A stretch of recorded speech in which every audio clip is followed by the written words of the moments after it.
they, in response to the intrusion against their users' devices, spent time coming up with fixes to their users' devices, that they had losses even if they don't own the computers. That's kind of a second way of thinking about it. And I just think that loss under the Computer Fraud and Abuse Act and damage has to be relating to the computer owner operator, the person whose device it is, or who has ultimate control over the device as the end user. I'm Alan Rozenshtein, and this is the Lawfare Podcast, December 3rd, 2021. Late last month, Apple sued the Israeli technology firm NSO Group under the Computer Fraud and Abuse Act. That's the federal law that criminalizes computer hacking and provides a civil cause of action for hacking victims. NSO Group is primarily known for its Pegasus spyware software, which it provides to many governments for their law enforcement and national security investigations. Apple is suing NSO Group because many of the devices that Pegasus is used against are Apple iOS devices. Apple's lawsuit is just the latest in what has been several bad years for NSO Group, which has come under increasing scrutiny, most notably for the use of its software in the killing of Saudi journalist Jamal Khashoggi by the Saudi government, and for allegations that its products are used to commit a wide range of human rights abuses by authoritarian governments around the world. To help me understand the merits of Apple's lawsuit, as well as its implications for the spyware industry and cybersecurity norms more generally, I spoke with Orin Kerr, professor of law at the University of California, Berkeley Law School, and Asaf Lubin, associate professor of law at the Indiana University Maurer School of Law. It's the Lawfare Podcast, December 3rd. Orin Kerr and Asaf Lubin on Apple v. NSO Group. Asaf, let's start with you. Can you give us an overview of what the NSO Group is, what it does, and what recent entanglements, let's say, it's had with both the U.S. government and the U.S. legal system? Absolutely. So, interestingly, if you were reading the news in the last 6 months, you probably could not have evaded learning a little bit about the NSO. So what I thought I'll do in answering your question is maybe give a brief timeline of kind of previously on in the context of the NSO saga, which begins in June 2021 when the NSO, almost predicting what will ensue, publishes its first ever Transparency and Responsibility Report, which should credit it's the first company in this industry to publish such a report. And in the report, they acknowledge for the first time that their solutions, namely their Pegasus solution, the company's signature spyware, which is installed on both iOS and Android machines and provides essentially access to anything from text messages to passwords, that has been utilized by their clients to violate fundamental human rights. But the company then moves on to make the case for why its products are nonetheless necessary and have helped prevent terrorism and child pornography, and why its human rights compliance mechanism is sufficient to address this problem, noting that between May 2020 through April 2021, it rejected about 15% of potential new opportunities to license its Pegasus surveillance program over human rights concerns that could not be resolved. Amnesty International, in reading this report, concluded that it was not more than a sales brochure and a missed opportunity for this company to actually come clean and offer itself up for actual transparency and accountability. And then a month later, the big story comes out. That's the July Pegasus project, in which Forbidden Stories, a Paris-based journalism nonprofit, together with Amnesty International, identified over 50,000 numbers that have been suspected to have been the target of surveillance through the Pegasus software. And together with a consortium of news and media companies, they engaged in forensic analysis that confirmed, indeed, that many of these numbers were the targets of such surveillance. And so in that context, what was really interesting is the countries that were identified as the potential clients of these tools included, among others, Morocco and South Africa and Egypt and Uganda and Algeria, not exactly your human rights complying states. And their analysis further confirmed that these countries targeted activists, political opponents, foreign politicians, and diplomats, including also current and former heads of state. And I think that was what was one of the triggering incident for many of the kind of ramifications that followed, which included investigations in many European countries and in the United States over the actions of NSO Group. In fact, in August, I facilitated a virtual event at Indiana University, which brought together 30 law professors and computer science professors to meet with the then CEO and general counsel of NSO Group. And I highlight this point just because I think that at the time, the company was still very much in the charms offensive phase of its activities, trying to kind of spin and control the narrative as it was unfolding in front of its very eyes.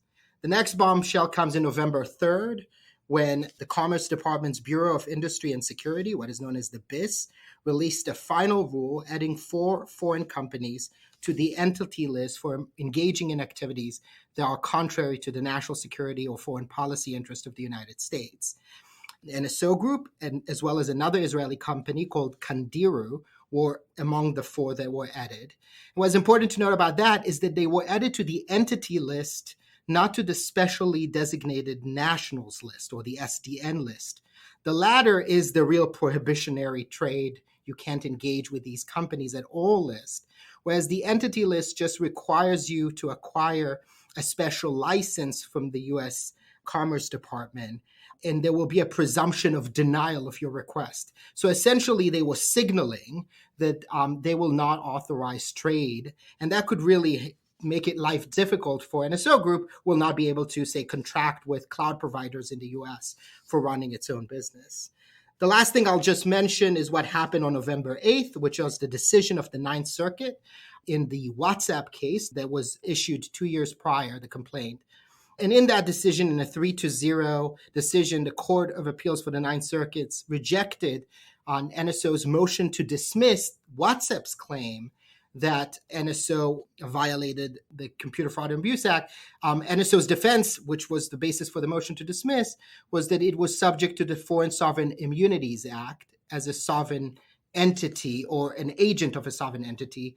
And the court concluded that NSO is not entitled to that protection, nor even potentially subject to common law sovereign immunity principles, although it left that as an open-ended question, because it concluded that a proper analysis begins and ends with the Foreign Sovereign Immunities Act, for which NSO was not a subject.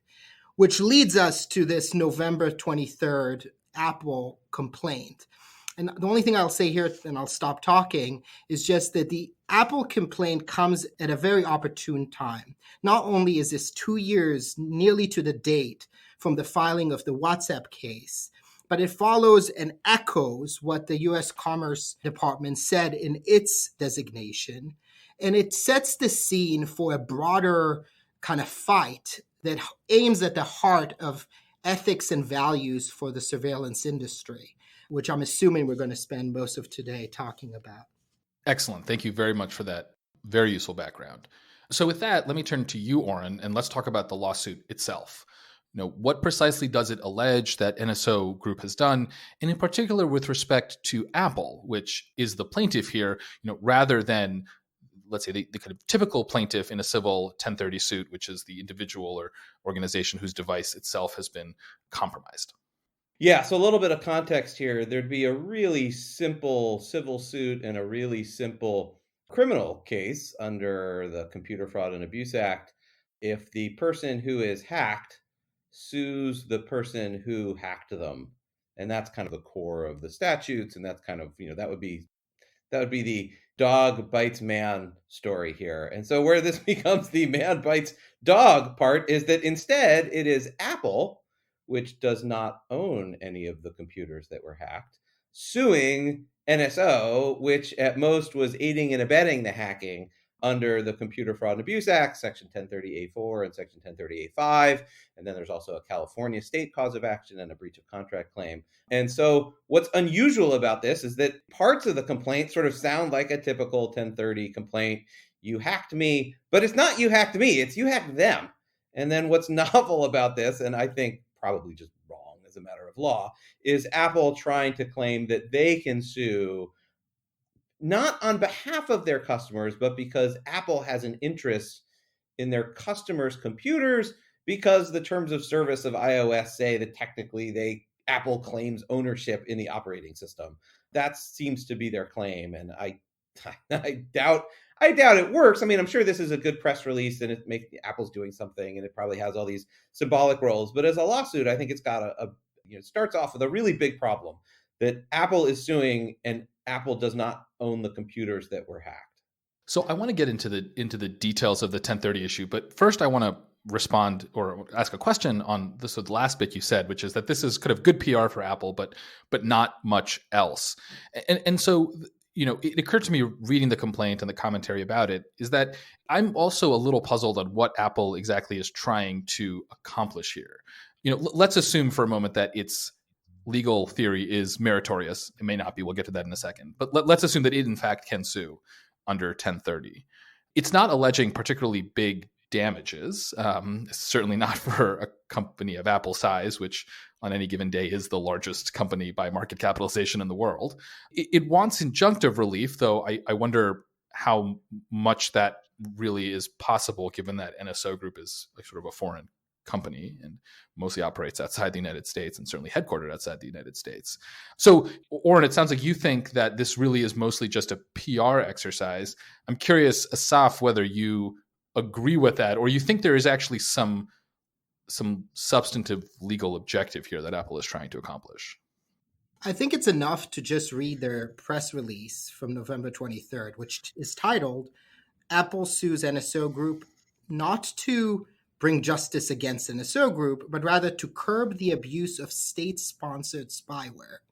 And in fact, if you look at the first sentence in the complaint, it says that defendants are, quote, notorious hackers, amoral 21st century mercenaries.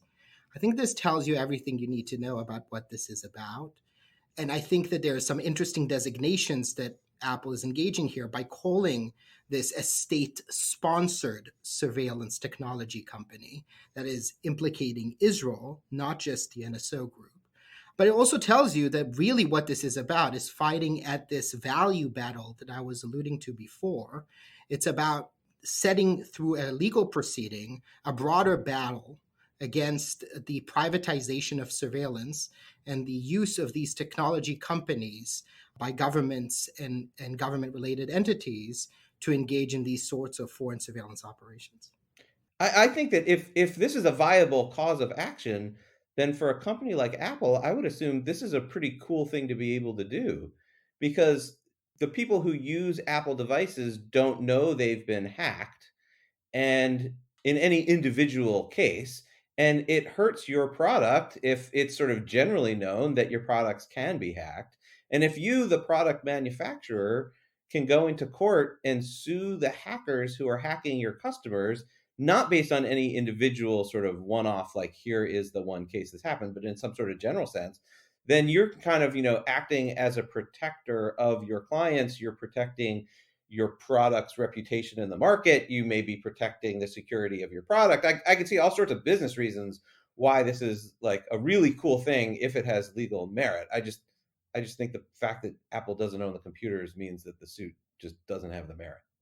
So let's talk about that. You alluded in your kind of previous comment that the hook that Apple is using is the fact that it claims in its terms of service to own the operating system. And in your tweet about this, you highlighted paragraph 70 of the complaint. So for all of the 1030 nerds that are following along at home, Apple has the following sentence in the complaint. And this, in some sense, is the most important sentence in this entire complaint, because it's the thing that's supposed to basically create standing and jurisdiction, which is that Apple retains ownership of its operating system software pursuant to its software license agreements.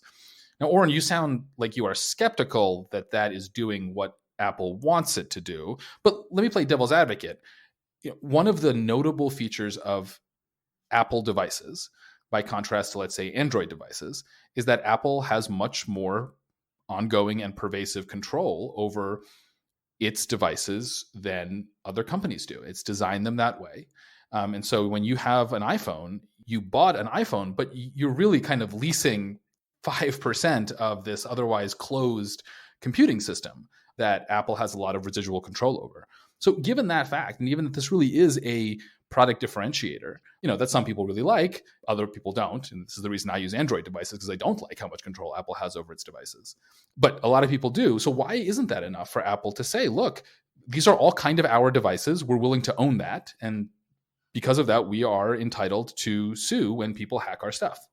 I mean, I think it's not enough because Section 1030 is about computers and who owns the computer and who's protecting the computer. And then it can be somebody who has control over the computer and their data, their files. I mean, it's basically the language and concepts from Van Buren, the Supreme Court's first Computer Fraud and Abuse Act case from June, is that the CFAA is about protecting the privacy of data, protecting the privacy of computers, and it's about this sort of gates up versus gates down, going around the gates to get to the private information on a device.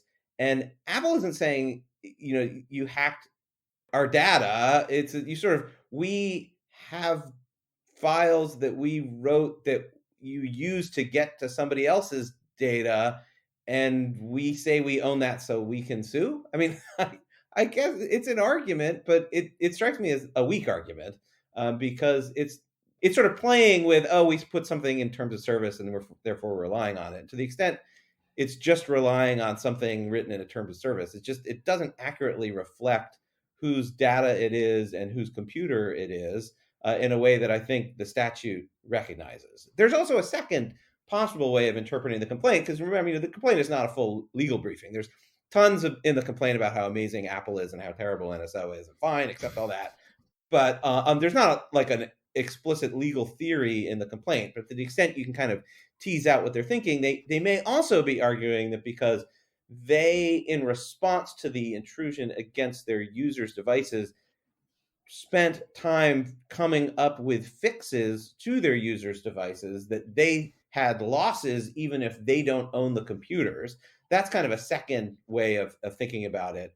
And I just think that loss under the Computer Fraud and Abuse Act and damage has to be relating to the computer owner operator, the person whose device it is, or who has ultimate control over the device as the end user. So it's a possible second theory, but I also just kind of get stuck on it. It seems to me that's not what this statute is about.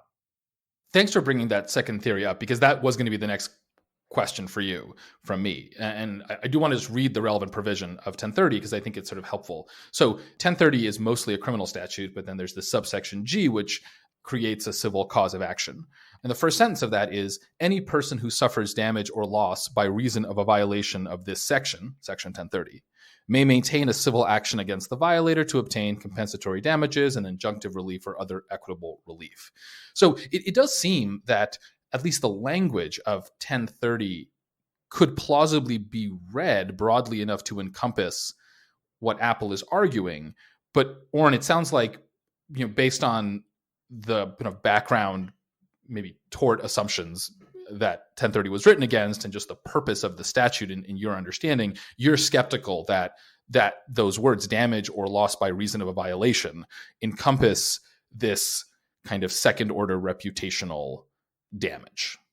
Yeah, and there's a lot of case law in the civil context about what kind of loss counts and how closely connected to the use of the computer it actually is. And that gist of that case law, mostly district court opinions, so not anything binding, but still kind of relatively uniform, is that the loss has to be something directly related to repairing the machine. It can't be like, we had a meeting and we flew all of the board of directors together to talk about how much this hack might hurt our company or something like that. Like that's not fixing the computer. It's got to be directly about the computer. Now, Apple could say, well, we are fixing the devices in the sense that when we come up with a way of improving security for all devices, we will do that as a way of thwarting this particular attack. That would be their claim.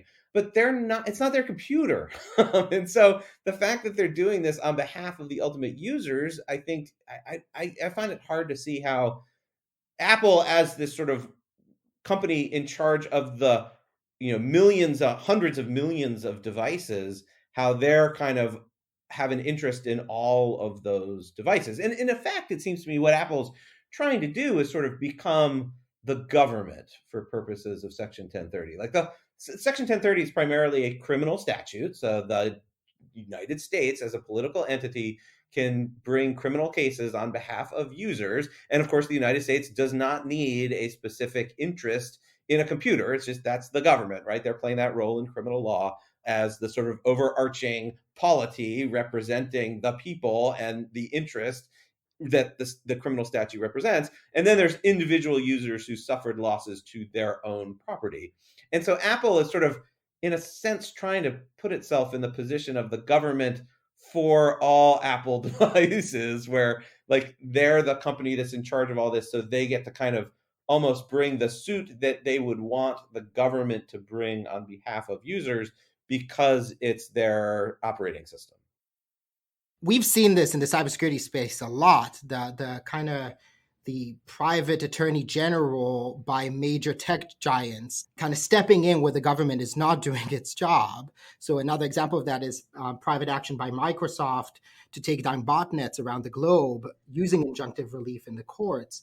So in that sense, I think that Apple and Facebook, WhatsApp are treading kind of similar waters here.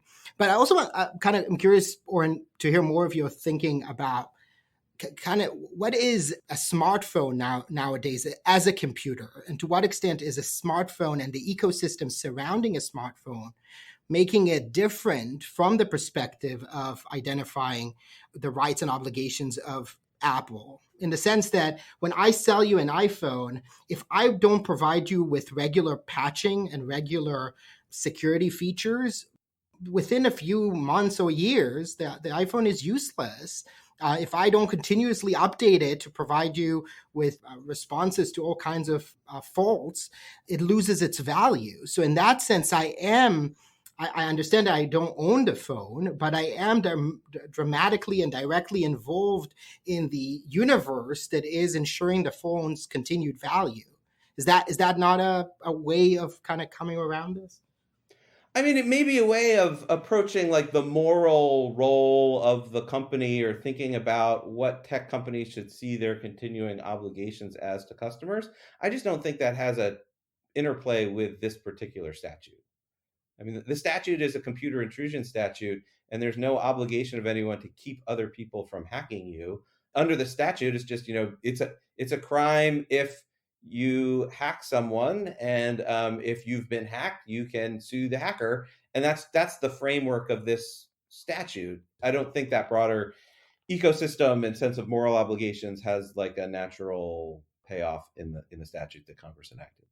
Orin, let me ask you a question about the broader legal implications of Apple's position here, because one thing that struck me reading this complaint was how different and opposite Apple's position here is to the posture it took in 2015 and 2016 when it was engaged in some high-profile disputes with the U.S. government over whether it could be forced under the All Writs Act to help the government unlock iPhones. And I'm thinking here not of the fight over the San Bernardino iPhone, which involved some other issues, but rather a decision out of Brooklyn, out of the Eastern District of New York in early 2016, in which the judge sided with Apple in holding that the All Writs Act did not authorize the government to require Apple to help in a pretty kind of costless way unlocking an iPhone that Apple had the capability to unlock, because Apple was not sufficiently involved in this. It wasn't, it was some dude's iPhone and he was being investigated for a crime, and Apple was not involved here. And companies can change their litigating positions. That's fine. It's been 5 years, right? But it does seem to me that Apple's position here in trying to claim ongoing ownership over the hundreds of millions of Apple iOS devices could have some really unintended consequences in other litigation when it does not want to be held responsible for the actions of its users or for the ongoing behavior of its devices. And I'm curious what you think about that. Yeah, it's interesting. I'm trying to remember. This would have been, I think, before then Magistrate Judge James Orenstein in Brooklyn. And I don't remember whether Judge Orenstein had really strong views about the All Writs Act, which struck me as, I will concede, quirky. And he was sort of pressuring tech companies to take positions. And I'm not totally sure if that was Apple's organic position or one which Judge Orenstein was sort of strongly pressuring Apple to take. And so I'm not totally sure we can draw the comparison there. And so I'm a little reluctant to kind of play gotcha without being sure that was Apple's truly organic position. And Apple actually had decrypted a lot of phones for the government until the San Bernardino case, which became very high profile, and kind of symbolic of all sorts of things based on kind of the politics of the time and the Snowden releases and all that kind of stuff. It was in its own. All of these are kind of in their own little world in terms of what the policy issues or political issues and business interests of the company. So I'm not totally sure. I'm not going to necessarily see a conflict between those two. And one more thing, another thing that they're doing in this complaint is attaching the CFAA violation to a violation of the UCL, the unlawful business practices law in California, in which they're trying to suggest that the defendant's conduct violated the CFAA, and that violation of the CFAA could be used as the linchpin through which to make a violation of the UCL, and the UCL grants them a right of action. I don't know, Orin, if you think that is a better avenue for taking this case forward. I know literally nothing about the UCL, so I have no idea. I think that might make three of us. Orin, to your point, I think that's fair. The issue about not playing gotcha, and that's not really what I'm interested in this particular case. It's more the question of this position that Apple is taking. While it may be legally useful in this case, and it may be good PR positioning in this case, it does strike me as potentially opening up Apple to a lot more liability and to a lot more obligations with respect to its phones and its devices than it would otherwise be comfortable with. Like, it does seem to me that if you're a company, it seems quite handy to be able to say, look, we just build these things and send them out to the world, and then we wipe our hands of them. And claiming opposite does strike me as potentially short-sighted just from Apple's kind of long-term litigating posture position. That's the kind of question I had.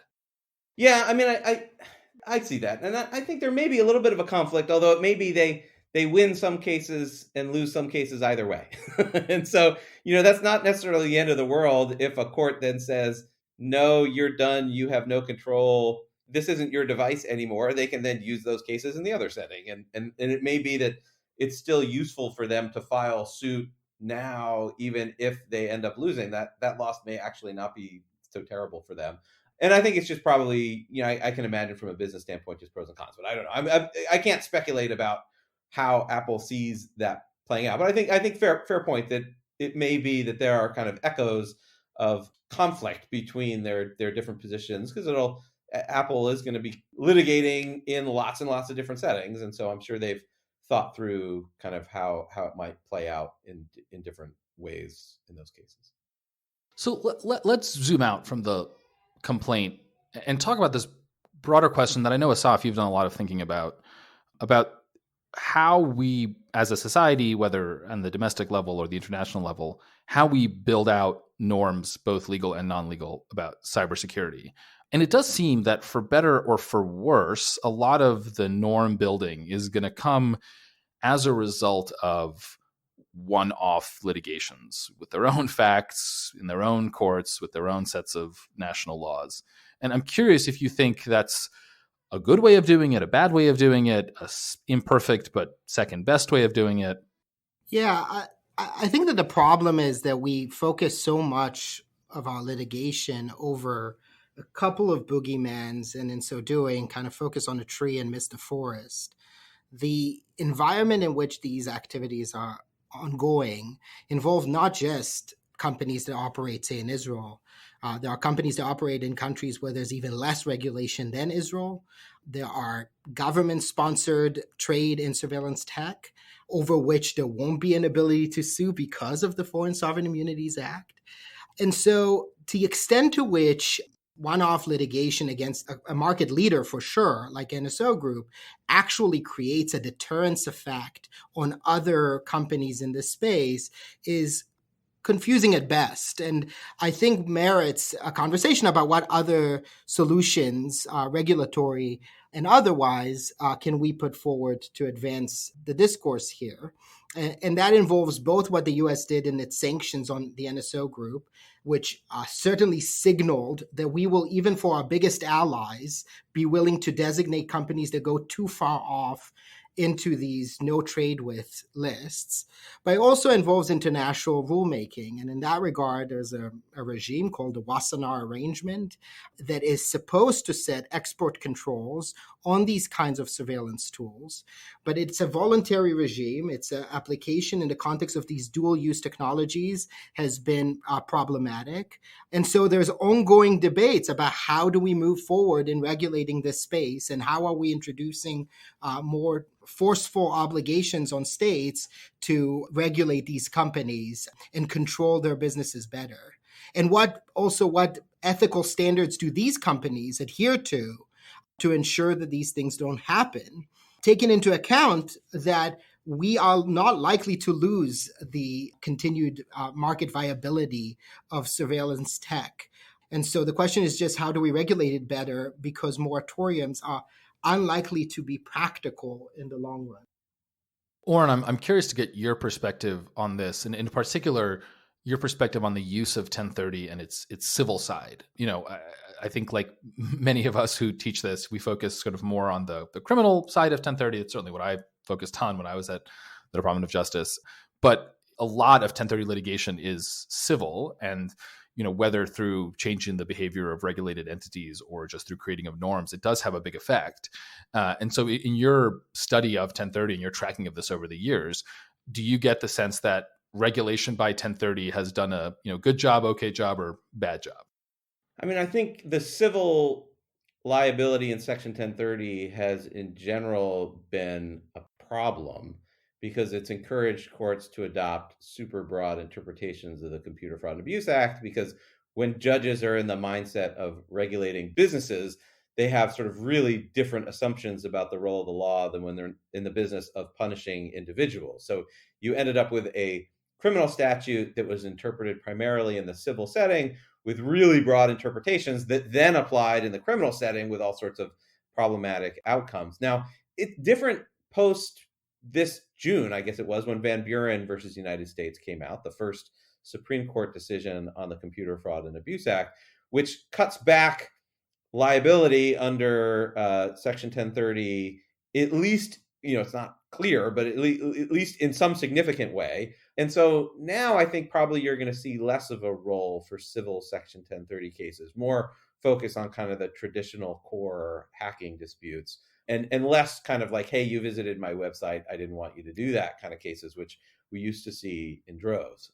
I do think there's also an important trend here, and this goes back, Alan, to your point about the San Bernardino case or the Apple's earlier litigation. The rise of the market in hacking tools has changed some of these cybersecurity debates from where they were 5 or 10 years ago.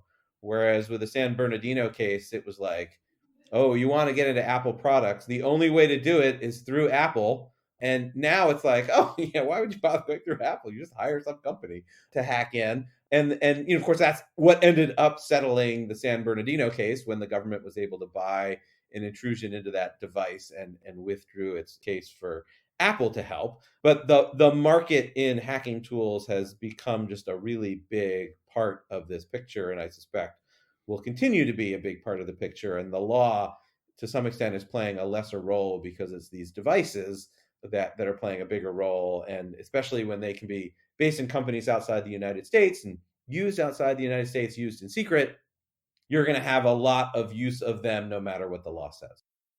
But it's also why the law, as it currently stands, doesn't set an analytical framework that would allow you to take into account the broad share of factors and considerations that go into devising cybersecurity policies on a national level.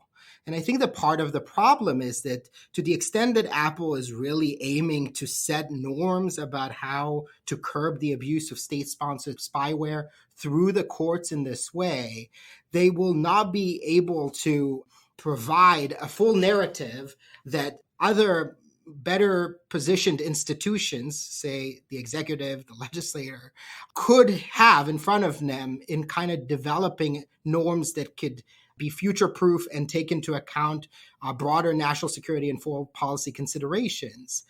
So I understand that, again, this serves particular PR purposes, and they're definitely, in the wake of the Ninth Circuit decision, they're joining a bandwagon that seems successful so far. At the same time, this cannot be the only avenue through which we develop future norms in this space. So let me close then our discussion with this issue of the broader surveillance technology ecosystem. I have been tracking this issue for a long time. I did this in the government. I've been doing this as an academic. And one of the kind of pervasive ironies that I have felt and noticed throughout this time is that companies like Apple seem to want to have it both ways, which is to say that they want, on the one hand, to resist calls for building in third-party access, what's sometimes called backdoors, because they argue, not without merit, to be clear. They argue that this will weaken their products and it'll be bad for user security. And one of the arguments that they make quite frequently, and they made this in the San Bernardino case, as you, Orin, pointed out, and this is how it was resolved, is that, look, there are so many vulnerabilities already that you don't need us to build more into our systems for you, the government, to get access. Just use the existing ones. But then when that's exactly what people do, like NSO Group or the governments that use NSO Group solutions, Apple then turns around and says, how dare you hack our systems? And so, one might say, well, Apple is objecting to the use of NSO by, bad actors, bad governments. But if you read the complaint, nothing really, the nature of the 1030 violation is just that NSO Group is hacking Apple devices, not that NSO is hacking Apple devices on behalf of particularly bad actors. So am I being unfair against Apple here, or is there really a kind of internal inconsistency, and one might even call hypocrisy on a less charitable day here? I'm happy to go first. I do think that there's an hypocrisy here. In fact, the words they use to describe NSO's product is destructive. It's a destructive product. And they're saying that about all hacking tools, all surveillance for hire solutions. And I think they don't want to position themselves in actually engaging the discussion about how should law enforcement run its business in a digital environment without relying on Apple for support to create backdoors. They kind of feel that they can have their cake and eat it too in this way. I think what it forces us to do, though, and what I think this litigation demonstrates, is precisely why we need to reconceptualize how do we privatize espionage, and in particular, the revolving door relationship between the intelligence community and private surveillance tech companies. And how do we regulate vulnerability equities processes when done by private companies as opposed to the government? How do we regulate human rights impact assessments on the part of these companies when they market their products to new clients, as well as various kinds of licensing, client management, client termination questions that relate to this industry, taking into account that I think, as Apple is refusing to admit in its litigation, but I assume in closed doors will admit, this market is not going to go away. And it serves Apple that this market is there because it takes the pressure off of Apple to support these governments when there's a real criminal issue. So that's what is at hand here. It's forcing us to engage with regulatory questions that we've evaded addressing up until now. And I actually don't think Apple is being hypocritical, because you can kind of reconcile their various views, I think, by saying in the world of Apple, there's the good guys, the US government, the bad guys, which is people who hire private companies from bad governments or bad people to do hacking. And you can say, hey, we think as a practical matter, the good guys, the US government, has means of getting into devices. And we think the market used by bad guys hiring these companies is bad. And so you can reconcile it. I mean, at the same time, I don't think you'd ever expect a private company, publicly traded, for-profit company to have a consistent, coherent cybersecurity policy, right? They're in the business of making money for their stockholders and everything. They're not trying to set policy. I mean, and the whole idea of companies like, taking these grand views of we have this. I don't know. I understand why they say that, but I've never expected private companies to come up with anything particularly grand. So I think they're being consistent, but totally understandable that they would be ultimately focused on what is going to help them as a company. Yeah, I mean, I don't know. So just using your example, Orin, is Celebrite, the company that helped the government at the end break the San Bernardino phones, a good company or a bad company? Is its product a destructive product or not a destructive product? The litigation would seem to suggest that this is a destructive product by a bad company, but when they work with the U.S. government, that somehow, and kind of relieve the pressure on Apple, that somehow is a good thing, that is totally fine. Well, my recollection from Apple's briefing, and this is going back 6 years in their San Bernardino filing, was that they said the NSA could get into our phones, go to the NSA. And so they didn't say, you can go buy this stuff, go buy it. Although that's what the government did.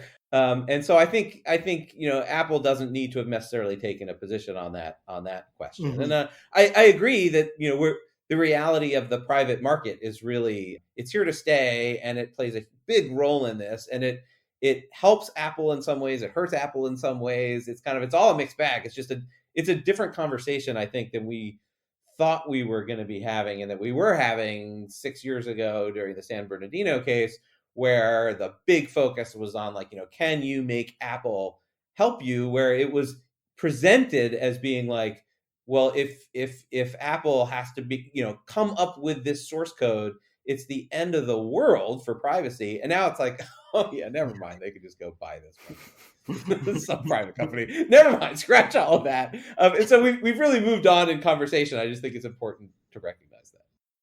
Well, this is clearly a conversation we're going to be having for a long time, and I look forward to continuing to have it with both of you. But I think we'll leave it there for today. So thank you very much, Orin and Asaf. Thank you so much for having us. The Lawfare Podcast is produced in cooperation with the Brookings Institution.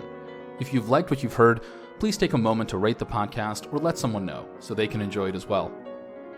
This podcast is produced by Jen Patya-Howell. Kara Schillen of Goat Rodeo is our audio engineer, and Sophia Yan performed our music. As always, thanks for listening.